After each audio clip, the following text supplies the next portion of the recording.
Dígale al Señor, gracias. Gracias, Señor, por haberme traído a este lugar. Señor, voy a valorar y voy a atesorar la palabra que sale de ti el día de hoy. Señor, ayúdame a darte lo mejor y abrir mi corazón para que tu semilla caiga en mi corazón, que es una buena tierra. En el nombre de Jesús. Amén. Ok. Hoy nosotros le pusimos al título, creo que cada padre necesita esta palabra, cada ser humano que entró a este lugar necesita esta palabra. Vamos a buscar Salmos 27:1. Le pusimos como título, disfrutando la bondad de Dios. Por eso le pusimos algunas adoraciones que tienen que ver con la bondad de Dios, para que cada uno se vaya imaginando qué es la bondad de Dios, pero también de disfrutarla, ¿no? Porque de alguna forma, cuando se habla de la bondad de Dios, de la justicia, a veces no sabemos cómo poder descifrar esa palabra y poderla entender y llevarla a nuestra vida y el poder caminar en ella. Y más en el título que dice disfrutando la bondad de Dios. ¿Cómo disfruto yo la bondad de Dios?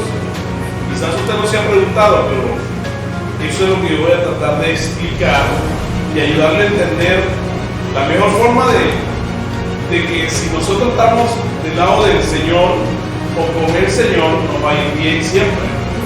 Si vamos a estar lejos del Señor, pues hay que estar claro que nos va a ir a hacer distancia del pecado y del egoísmo. Este día es para confiar en la grandeza de nuestro Dios, de Dios. Tomar distancia ¿de qué? De los temores, de la angustia y de la culpa. No sé si usted me entiende, pero yo tengo que tomar la decisión de hacer distancia entre aquellas cosas que me hacen daño, ¿verdad? De tomar distancia de la frustración y del negativismo. Quiere decir que yo tengo que alejarme de lo negativo. Tengo que alejarme de qué? De la frustración, de la culpa, de la angustia. Porque este día es de gozo. ¿Y qué debo hacer? Tomar decisión de hacer distancia de la amargura y del resentimiento. Amén. ¿De qué tengo que hacer distancia? Del resentimiento. ¿Cuántos tienen rabia y resentimiento? Yo tengo que ahora comenzar a hacer distancia de eso, porque eso no es mío. Y como no es mío, tengo que hacer distancia, porque este es mi día. Este es mi día. Entonces, tengo que hacer distancia del perdón todos los días. Si el que confía en la bondad, sabe que el Señor siempre te va a perdonar. El que confía en la bondad de Dios, ¿verdad? Cuando confías tú en la bondad, usted siempre va a conseguir restauración. Cuando tú confías en la bondad del Señor, siempre vas a conseguir aliento para nuestra vida. Entender que siempre es un nuevo comienzo. El Señor no anda mirando a alguien para hacerle la vida imposible. No, Él no es así. Por el contrario, Jesús vino siempre, se ve en la Biblia, en los 4 evangelios, que Él vino a salvar aún los que se habían perdido.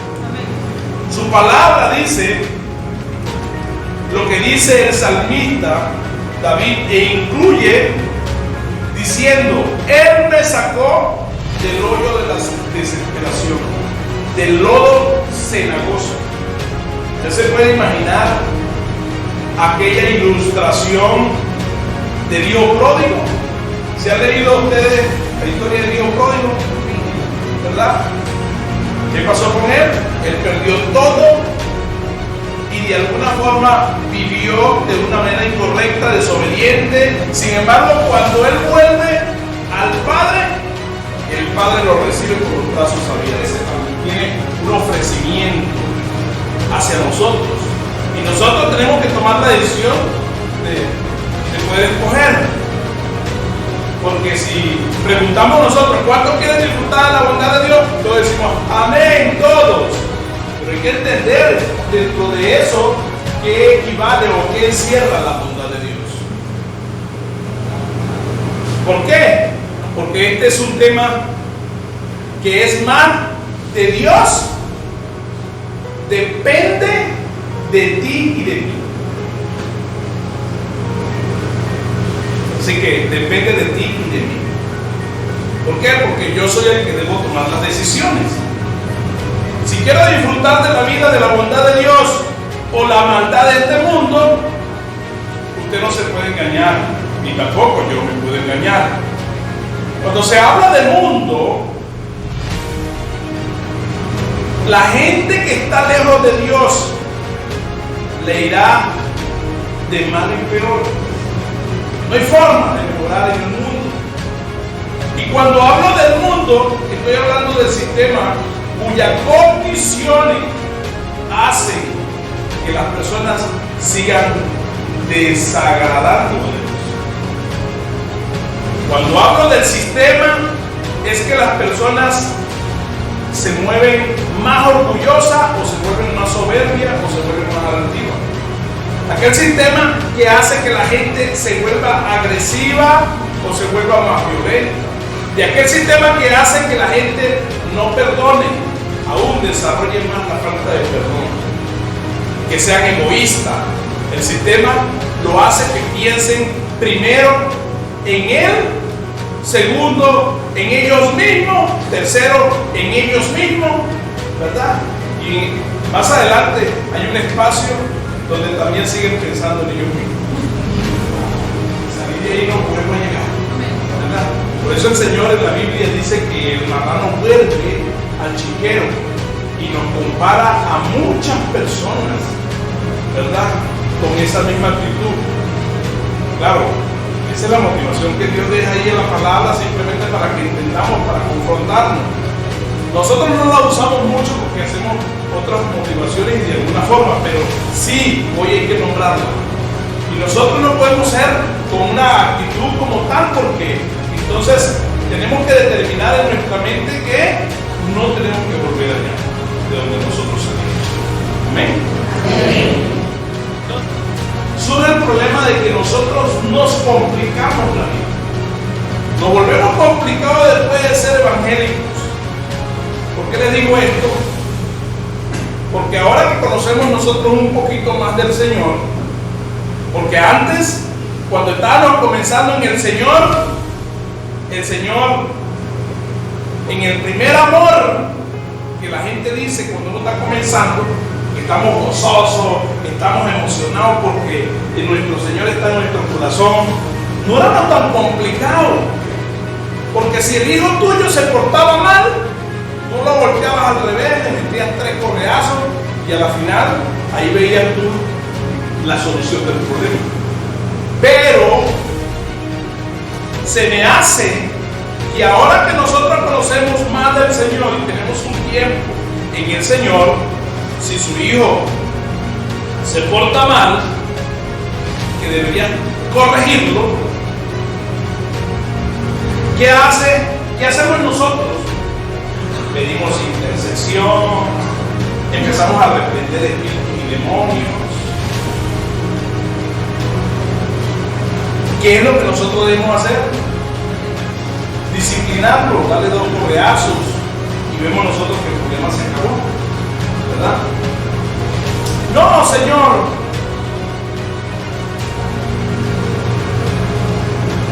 Dice el esposo, mi esposa es muy mal genial, es amargada, se la pasa brava en la casa. Y usted comienza a complicar las cosas porque seguramente usted le echa la culpa a la parte espiritual, a los demonios, que muchas veces son cosas espirituales, y empiezas tú a reprender espíritus inmundos, de mal genio, cosa que no es correcta, obvio. Cuando estábamos nosotros empezando en el Señor, ya tú sabías que tu esposa cuando se levantaba a manejar, tú sabías que de alguna forma o era la menopausa o le buscabas otra fase que no tenía nada que era espiritual, obvio, no te complicabas la vida.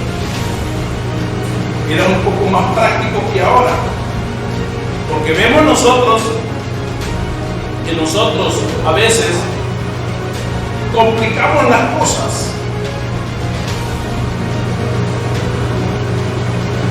Pero ahora que ya conocemos más del Señor, nos inventamos para encontrar un problema y entonces comenzamos a batallar en una tragedia. Por ejemplo, un día te levantas desanimado para ir a la iglesia y comienzas a asociar eso con la parte espiritual y empiezas a complicar la vida. A la final no determinas tú obedecer a Dios. Entonces, esa área, estando nosotros conociendo en el Señor y con un tiempo en el Señor, nos volvemos complicados para poder nosotros seguir obedeciendo y determinando disfrutar la bondad de Dios. Ahora, comparado cuando éramos nosotros empezanditos, que estábamos en el primer amor y en el gozo del Señor, y como estábamos comenzando, cuando tú te levantabas desanimado, ¿qué hacías? Te echabas un baño rapidito, no te complicaba la vida, aunque con pereza te levantabas o trasnochado, aún así tú te ibas de una vez a la iglesia. O sea, no te complicabas la vida. O sea, comparado como cuando muchos cristianos tienen tanto tiempo que a veces se convierten y complican la vida y se vuelven religiosos y a todos le están buscando un demonio para asociarlo de alguna u otra forma, no es correcto. Entonces, el consejo está en que nosotros no debemos ser complicados. Amén. Amén. Porque nosotros complicamos el camino en el Señor. A todos le vemos un enredo. Porque tú aprendiste dentro de todo lo que es el estudio de la academia para ser líder. Lo aprendiste con el objetivo de entender para qué recibiste todas esas herramientas, el conocimiento y la información.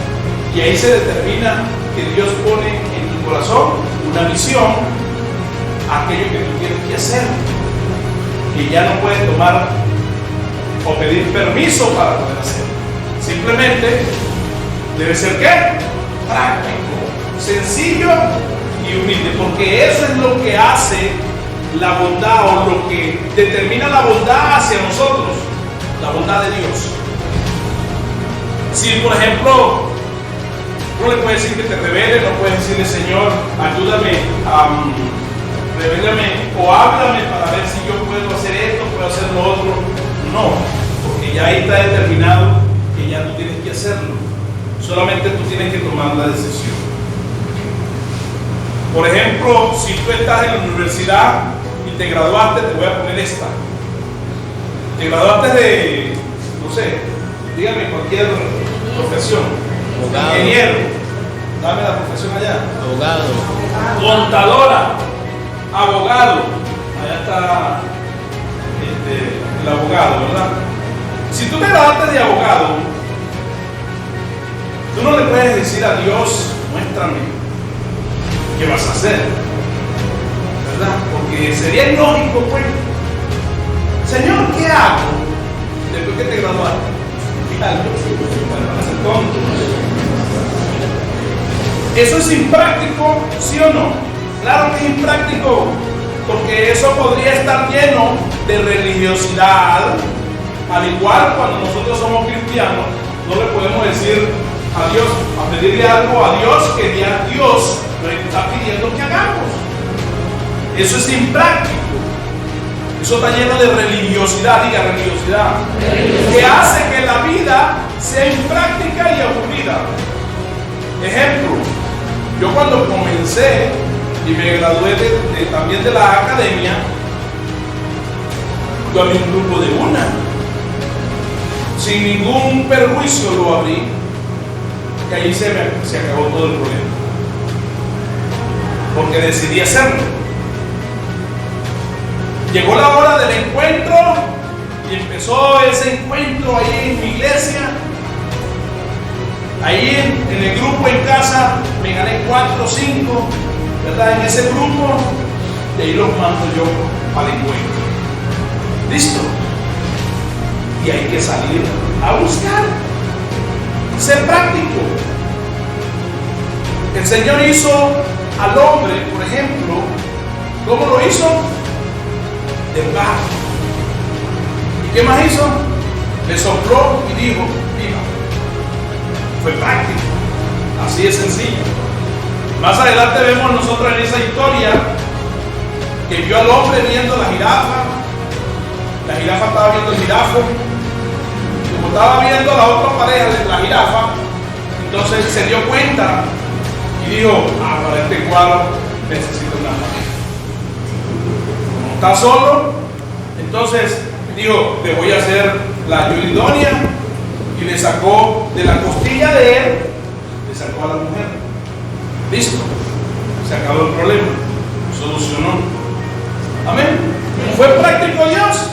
Claro que fue práctico. La bondad de Dios se hizo para que nuestra vida fuera más práctica y más sencilla. No podemos armar de un problema una tragedia. Al problema, ¿qué tiene que hacer usted? Buscarle una solución. Siempre. No enrollarse, estar hablando de la gente que es así, que es asado, que no me dan, que de para allá, que para acá. Tranquilo. Soluciona el problema de estar hablando de pendejada. ¿Entiendes? No podemos estar armando desde un problema una tragedia.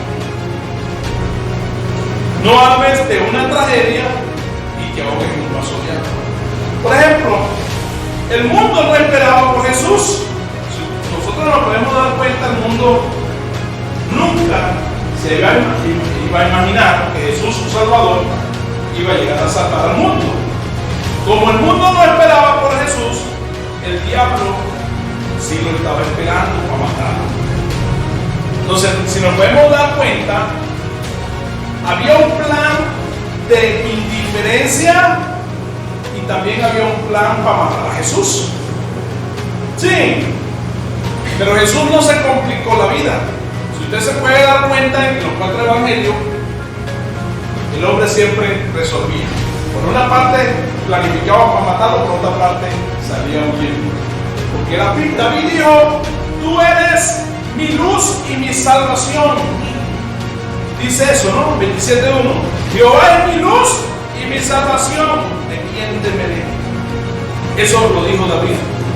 Porque para disfrutar de la bondad de Dios, lo único que debo saber es eso, que Él es mi luz y mi salvación. Diga, Él es mi luz y mi salvación. ¿Qué se entiende porque cuando nosotros decimos que Él es mi luz y mi salvación? Podemos entender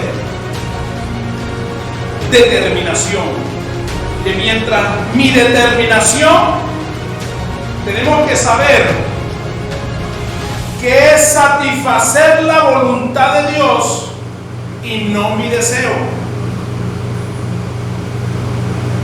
Eso será mi luz. ¿Qué será mi luz? En saber y estar determinado en que yo voy a satisfacer los deseos de Dios y no mi deseo. Eso será mi luz. Porque no es solamente una palabra de decir, Señor, eres mi luz y mi salvación. Eso encierra muchísimas cosas y tiene que ver con qué yo hago con Dios y qué es lo que yo hago en el lugar donde yo determino creer. Él es mi luz, entonces yo te determino, obviamente, en satisfacer los deseos de mi Padre, de la voluntad de Dios, ¿verdad? Y no mis deseos. ¿Por qué le digo esto? Porque hemos llegado a la iglesia no es para que Dios satisfaga mis deseos, diga, no es para, yo vine a este lugar, no es para que Dios me satisfaga mis deseos. Tiene que estar claro, tiene que estar claro que Dios no va a satisfacer, tú no viniste a esta iglesia para satisfacer los deseos tuyos. Tú no viniste a la iglesia, tú viniste a la iglesia fue para que puedas satisfacer los deseos de Dios. Sabiendo que Él era la luz de Él y la salvación, también Él decía, Él es mi fortaleza. Si lo dice, Jehová es mi luz, mi salvación, pero también es mi fortaleza. Diga, Él es mi fortaleza. ¿Sabe que cuando usted se alimenta de la palabra de Dios, porque si usted no se alimenta de la palabra de Dios, cada uno de nosotros debemos decir que estamos fritos? Usted puede creer mucho en Dios, pero si no se alimenta es como si no creyera. Un ejemplo, una persona que se alimenta de la palabra de Dios, usted lo ve en la iglesia, que salta, grita, ¿verdad? Está feliz, se la goza, se goza su presencia. Y se ve que se está gozando y de alguna forma usted lo ve, ¿verdad? Yo a veces considero ese tipo de personas, porque esa persona indiferentemente se disfruta la alabanza, la adoración. Y se nota clarísimo ahí que se alimenta.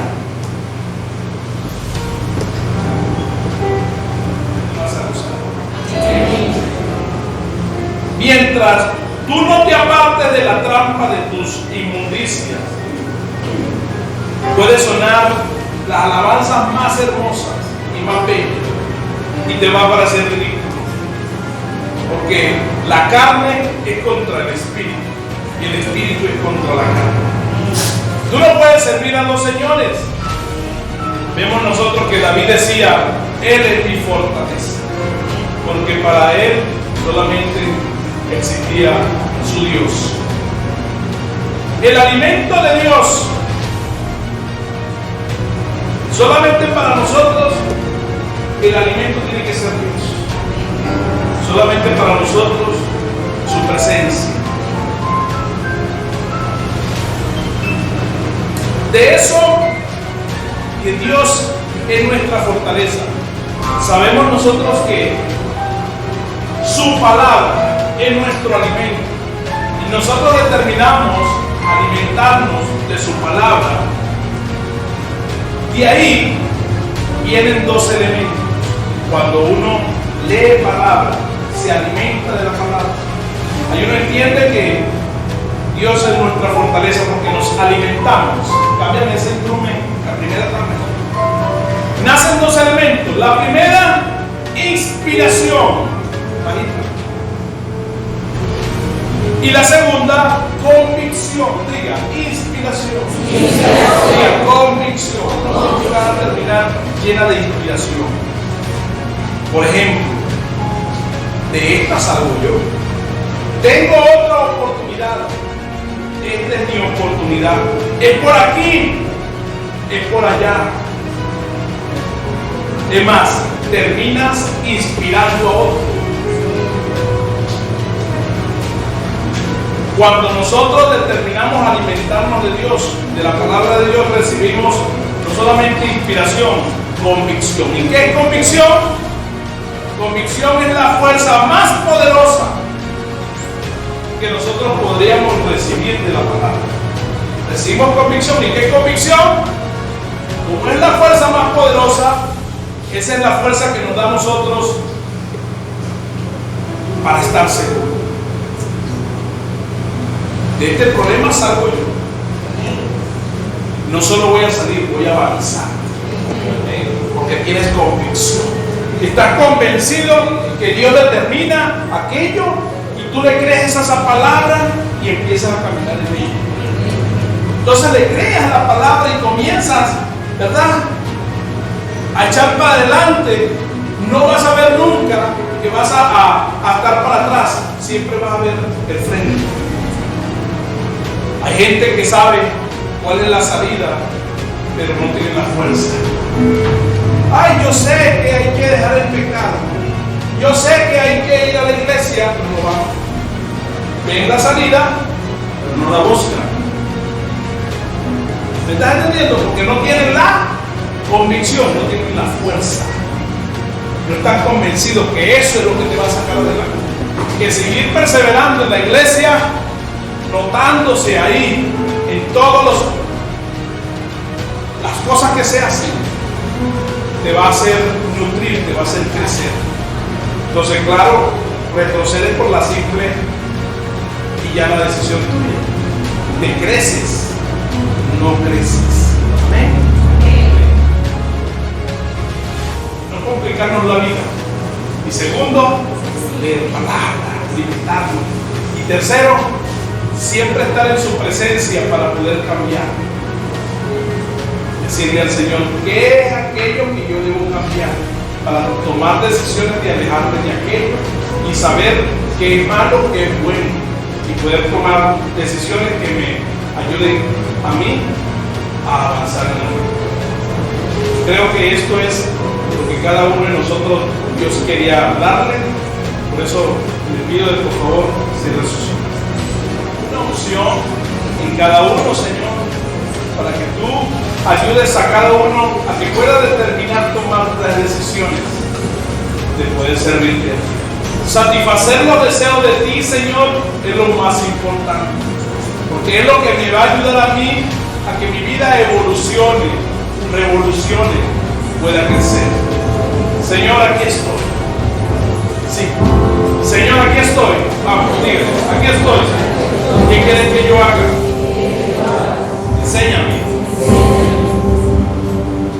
¿En qué te quieres que yo te sirva? Heme aquí, Señor. Estoy dispuesto a guiarte